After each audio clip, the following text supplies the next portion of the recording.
Дауыллы жел аркасында килеп чыккан түзүксүзлүклөр тартипке китирилди.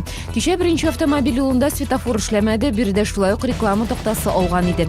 Күчлүү жел ГЭС Хамза бистелеринде оғычлар сунууга да себепчи болду.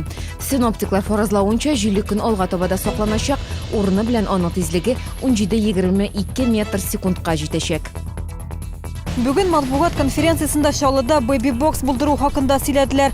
Статистик мәгълүматларга караганда 2014 елда аналар тарафыннан 126 сабыйның гомере өзелгән. Чаллыда да мондый очраклар юк түгел. Нәкъ шушы проблемаларны булдырмас өчен шәһәрдә яңа туган сабыйларны калдыру өчен бер махсус тартма урнаштыру күздә тотыла. Бүген инде төзелеш монтаж эшләре бара. Baby Box кайчан ачылыр, Гүзәл Шихапова белеп кайтты.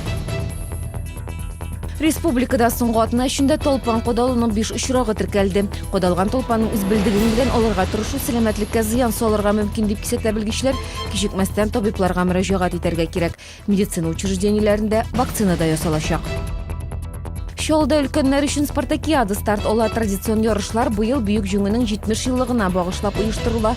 Пенсионерлар 27 апрельдә җиңел атлетика һәм дартс төрләрендә үзләрен сынаячак.